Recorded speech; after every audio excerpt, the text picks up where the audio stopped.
ప్రకటిస్తూ ఉన్నాము. దేవుడు ఒక్కడే, దేవునికి నరులకు మధ్యవర్తి ఒక్కడే. ఆయన క్రీస్తు యేసు నరుడు. ఈయన అందరి కొరకు విమోచన క్రయధనంగా తను తానే సమర్పించుకున్నాడని బైబిల్ గ్రంథం, పరిశుద్ధ గ్రంథం సెలవిస్తున్నది. దేవుడు ఒక్కడే.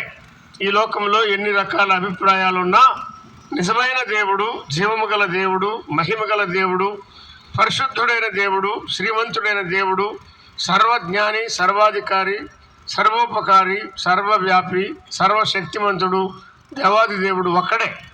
ఆ ఒక్కడే అయ్యున్న దేవుడు మానవులను ప్రేమించి దేవునికి మానవులకు మధ్యవర్తిగా 2000 సంవత్సరాల కిందట నరావతారిగా, సరిపోయిన రక్షకుడుగా, సరిపోయిన మధ్యవర్తిగా, దేవుడుగాను మానవుడుగాను, దైవ కుమారుడుగాను మనుష్య కుమారుడుగాను యేసు క్రీస్తు అని పేరున్న లోకానికి ఆయన వచ్చాడు. కృప సత్య సంపూర్ణుడుగా ఆయన శరీరధారిగా ఈ లోకంలో జన్మించాడు, జీవించాడు. అందరూ స్త్రీ పురుషుల వలె పాపంలో జన్మించిన వాడు కాడు. పాపం ఎరుగని వాడుగా, పాపం లేనివాడుగా, పుణ్యపురుషుడుగా ఆయన లోకానికి వచ్చాడు. ఆయన ఒక్కడే మనకు సరిపోయినవాడు. మన పాపాలు క్షమించడానికి సరిపోయినవాడు. పాపాలు క్షమించాలంటే రక్తము చిందించాలి. రక్తము చిందించకుండా పాప క్షమాపణ కలుగనేరదు.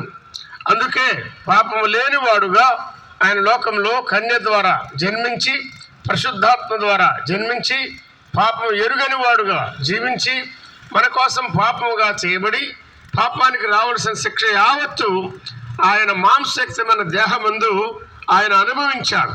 సిలువేయబడ్డాడు, సమాధి చేయబడ్డాడు. 3వ దినాన ఆయన తిరిగి లేచాడు. ఆయన సమాధిలో ఉంటే చెప్పే పని లేదు, నమ్మే పని లేదు. ఆయన మృతిని గెలిచి 3వ రోజున సజీవుడుగా లేచి పరలోకానికి ఆరోహణమై వెళ్ళిపోయాడు. దేవునికి నరులకు సరిపోయిన మధ్యవర్తి ప్రభు అయిన యేసుక్రీస్తే. స్నేహితులారా, పాపంలో జన్మించాం అని అర్థమైందా? పాపంలో చనిపోతే భయంకరమైన అగ్నిగుండం, నిత్య వేదన ఉన్నది అని అర్థమైందా? పాప క్షమాపణ కావాలా?